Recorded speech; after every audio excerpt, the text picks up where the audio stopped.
ప్రపంచంలో చాలా ప్రమాదాలు భయంకరమైన రూపంలో రావు. అవి చాలాసార్లు అందమైన ఆకర్షణ రూపంలో మాత్రమే వస్తాయి. నిజానికి మనిషి మెదడు ఒక విచిత్రమైన విధంగా పనిచేస్తుంది. ఏదైనా చాలా ఆకర్షణీయంగా కనిపిస్తే మనం ముందుగా ఆనందాన్ని చూస్తాం, కానీ అందులో పొంచి ఉన్న ప్రమాదాన్ని కాదు.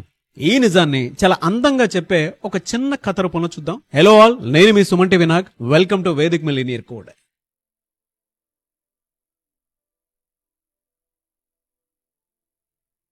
ఒక ప్రశాంతమైన గ్రామంలో ఒకరోజు రాత్రి ఆకాశం నల్లగా ఉన్న సమయంలో, గాలి మెల్లిగా వేస్తున్న సమయంలో గ్రామమంతా నిశ్శబ్దంగా ఉంది. ఆ గ్రామంలో ఒక చిన్న ఇల్లు ముందు ఒక దీపం వెలిగించింది. ఆ దీపం చుట్టూ పసుపు రంగు వెలుగు మెల్లగా విస్తరించింది. చీకటి మధ్యలో అదొక అందమైన వెలుగులా కనిపించింది.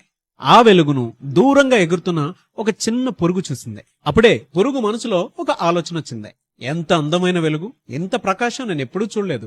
ఆ విధంగా అనుకోని మొదటగా ఆ దీపం చుట్టూ తిరిగింది. దీపం దగ్గరకు వెళ్లాలా వద్దా అని కొంచెం సందేహించింది. అప్పుడు మరో పురుగు దూరం నుంచి వచ్చి అరిచింది. ఏం చేస్తున్నావు? అక్కడికి దగ్గరగా వెళ్లకు, అది చాలా ప్రమాదం తెలుసా అని చెప్పింది. కానీ మొదటి పురుగు ఏమాత్రం ఆ మాట వినలేదు.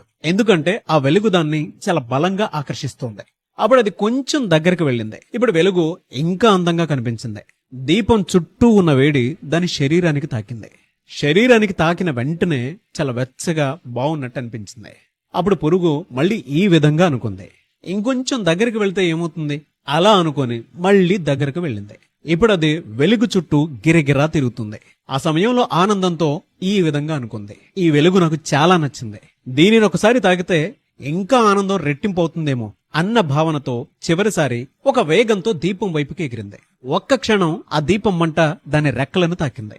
రెక్కలు వెంటనే కాలిపోయాయి. కొన్ని సెకండ్లలోనే ఆ పురుగు నేలపై పడిపోయింది. ఈ ఎంటైర్ స్టోరీ మనకేం సూచిస్తోంది అనంటే, ప్రపంచంలో చాలా ట్రాప్లు భయం చూపించి కాదు, ఆకర్షణ చూపించి పట్టుకుంటాయి. అందుకే వాటిని ఖచ్చితంగా గుర్తించాలి. అత్యంత ప్రకాశంగా కనిపించే వెలుగు కొన్నిసార్లు అత్యంత ప్రమాదకరమైనటువంటి వలగా కూడా మారొచ్చు. మనం ఆకర్షణని మాత్రమే చూడగలుగుతాము, కానీ పొంచి ఉన్న ప్రమాదాన్ని ఎప్పటికీ చూడలేం. మీరేమంటారు? కింద కమెంట్ బాక్స్ లో పోస్ట్ చేయండి.